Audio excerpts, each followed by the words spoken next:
going to put the soy sauce. And I think the calamansi helps in making your pork menudo last longer. I usually use this kind of olive.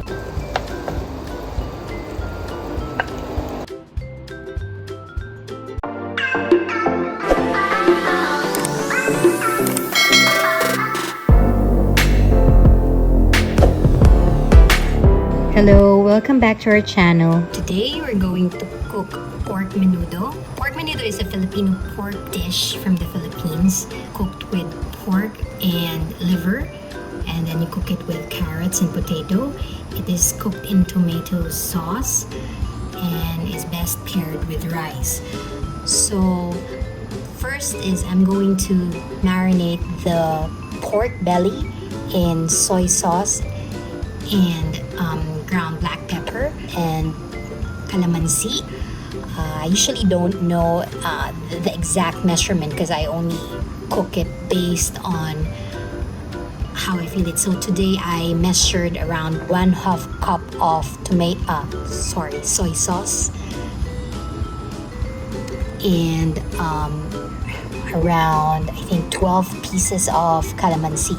So first we're going to put the soy sauce, and I think it's quite overwhelming. I put a lot, so maybe you can lessen it next time. And for the pork, I used around 1 kg of pork belly here. So you just mix it, and then you put the calamansi or small lime. So the calamansi helps in making your pork menudo last longer because since it's cooked in tomato, sometimes it's easily spoiled. So the calamansi helps it, if you have leftovers, it will last longer even if you don't put it in the fridge right away. So you just mix it. After you put all your calamansi, it's better to strain it because you're going to use the sauce. Strain the seeds of the calamansi because you're going to use the sauce of this marinade. So just put ground black pepper. It's better to use freshly ground black pepper because it brings a different taste to your dishes. So this is enough because when you're cooking it, you're going to add more black pepper. So you just mix it all together, and then you just have to marinate it for at least I think 2 hours is enough, but if you can marinate it longer, then it's also okay. So for me, I think I'll be able to marinate it for at least 3 hours before I cook it for dinner tonight. And then I'll saute this, and we'll continue and with the other ingredients later. So these are the ingredients that we have for our menudo.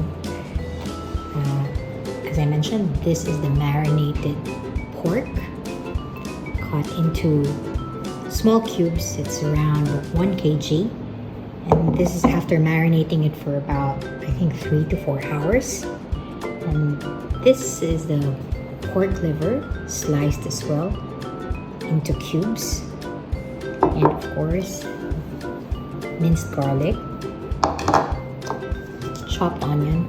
I think this is about 3 to 4 cloves of garlic and 1 small onion. And even if we're using tomato sauce, I prefer to add real tomatoes. So I also sliced 1 tomato to add to our menudo when we saute it. And also added 1 whole big carrot sliced into small cubes as well to match how we've sliced our pork. And this is the potato. I think this is about 3 pieces of potato. My daughter likes potatoes so much, so I added a bit more. So, and of course the tomato sauce. And we're lucky that we get to buy Filipino tomato sauce from here because I don't know how to use other brands as well. So it's easier for me to measure the taste. Okay, so now I'm gonna cook this, saute it for you. I'll start sauteing the menudo. So we put a bit of oil. So I usually use this kind of olive oil, which is okay for high heat cooking. So normally we can't use it's not advisable to use olive oil for cooking, especially when you're using high heat, because hindi kaya ng olive oil yung masyadong mataas na temperature. But this one is okay to use because there's a heat guide there. I think they have one more which is for frying and for roasting. So when it's a bit hotter, we'll start sauteing. So I think it's a bit hot now. So first the garlic. So other chefs and other people who cook prefer to saute using onion first, but I prefer the old style cooking. This is what my mother taught me, so I like using this way, garlic muna before onion, so that the flavor of garlic can be tasted in the food. So we wait for a little and until it's golden brown. So next I'm gonna put the onion. So here you can see it's a bit brown na, and I think what people are careful of is that you don't overcook your garlic kasi nagiging mapait. And I think that's the reason why they want to put onion first before garlic. But as long as you watch out for it, bantayan maigi, make sure that it doesn't get too cooked or overcooked, that it's okay. So for onion, because I slice it very small, then mabilis siyang maluto. So usually you wait for it until it's translucent, and then you can put the next ingredient. And for this, I want the tomato next. And for tomato, it's advisable that you really cook it, yung nagmamantika na o yung sobrang durog na. Kasi tomato can cause your food to spoil easily. So for this, kailangan siyang lutuin maigi. Yun yung sabing tinulo ng mom ko sa akin. So we wait until it's cooked nicely. So as you can see, nagluto na siya. And to help cook it more, try squeezing it like this.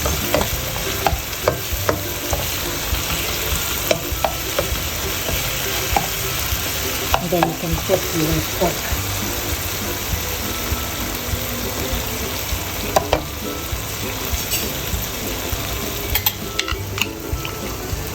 So this is the marinated pork that we had. I'm using a different spoon para ma-drain a little yung sauce because we don't want to put it right away in all this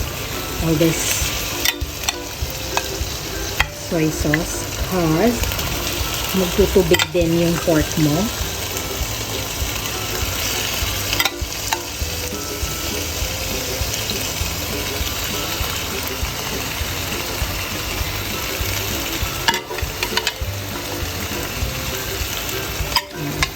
So I left a little, you can see, because I will put the liver here like this, so that the liver will also be marinated a little. And we will cook the liver at the end. And just mix it together.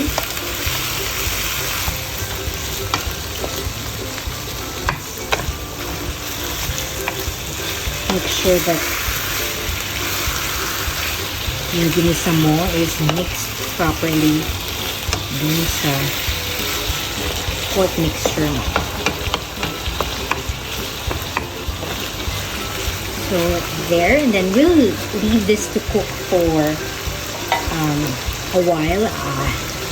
I would have to time it, but I would guess I'll check after about 15 minutes. I'm pretty sure by then nagtubig na siya, and then medyo nagsip in na ng husto yung ginisa natin. So we'll leave it for now. We'll cover it.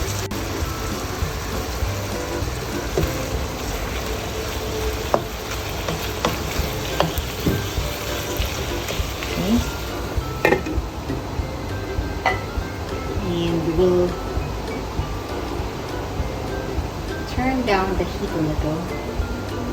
Put it around medium high. And we'll see it later. Okay. Kanina I said we'll check after 10 minutes. I think it's about 20 minutes after I sauteed it. So you can see medyo naluluto na siya. But we need to wait a little bit more. So I usually let it cook for about 45 minutes because we've sliced it into small pieces anyway. So it will cook quicker than usual. So I'll cover it for now and let it cook a bit more. So maybe around 10 more minutes before I put the tomato sauce. So it's about 10 minutes after I last checked it. You can see it looks a bit more tender than it was before. I will start putting in the tomato sauce.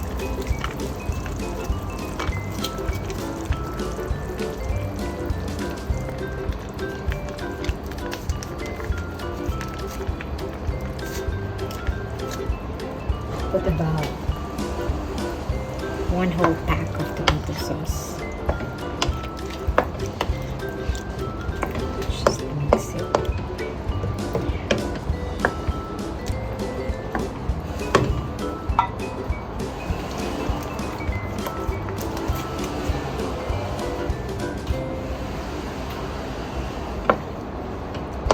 We'll let it simmer a bit more.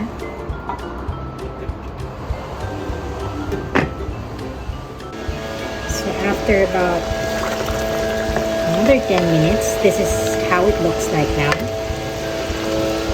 You can check if it's tender.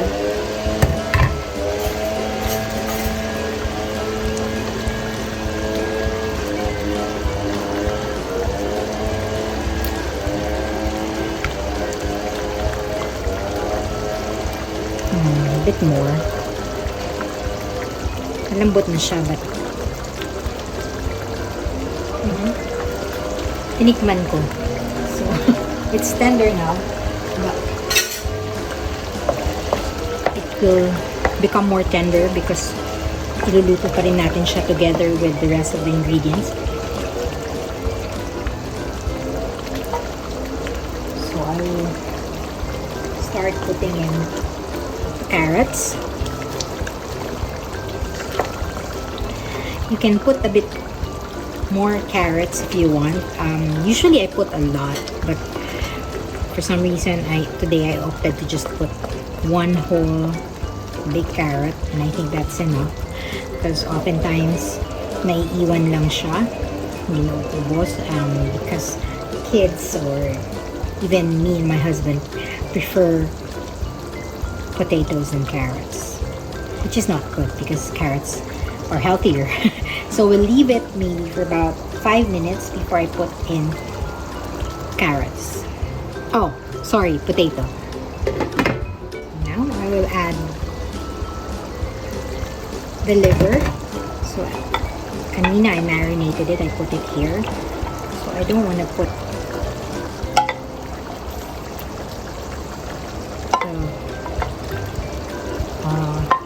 soy sauce kasi as you can see medyo dark na nga siya.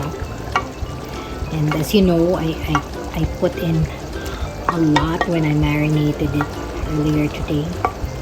And by the way, the reason why we like putting in calamansi, aside from the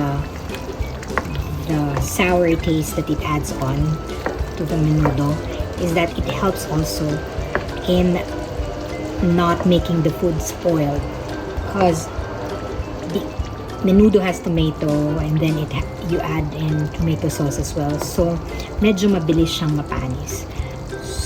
And to help with that is yung calamansi. If you put in calamansi, this can last in the fridge for quite a long time, so your shelf life is longer. Sometimes pag hindi namin siya naubos, it can stay for as long as 1 week inside the fridge, and that's okay. Sometimes more, I think more than a week, and okay pa rin siya because we have calamansi. And even if you put it leave it outside overnight, kinabukasan okay pa din siya, although we prefer putting it in the fridge if you're not eating it right away. So I put in the liver because yung liver mabilis siyang maluto. If you put it too early, titigas siya and it's not good. And you would notice kapag pinapakuluan mo na or pinapainit mo na siya, when you have leftovers, the liver gets really hard after a while, and that's how it is. That's why we put it at the end.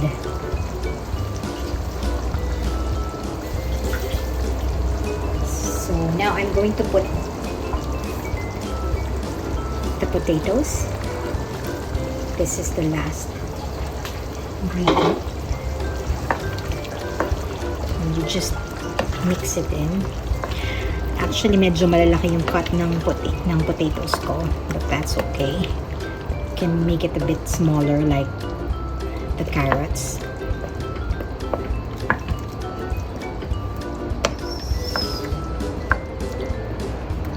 So you see, almost complete na siya. Looking yummy.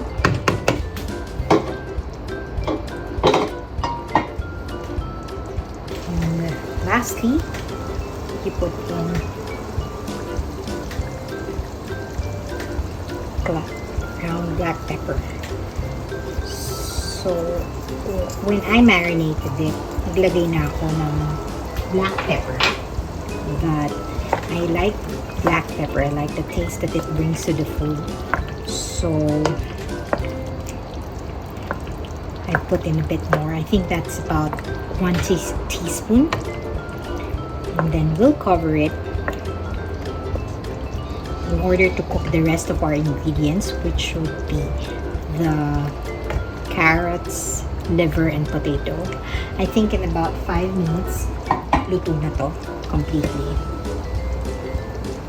Cover. So now, let's check. Luto na.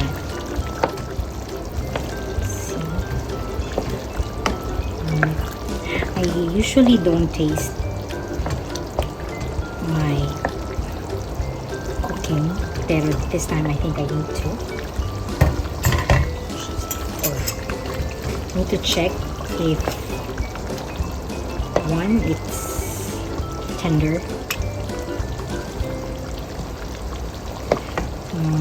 I think the potatoes need a little bit more cooking, and also to check whether it's good.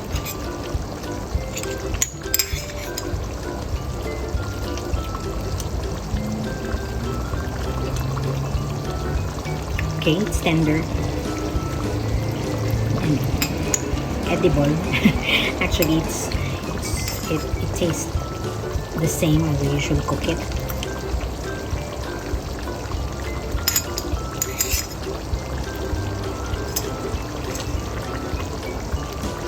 I was thinking of putting a bit of salt to bind the taste, but I think it's more than enough.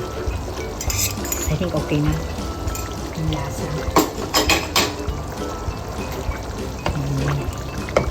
So, luto na siya.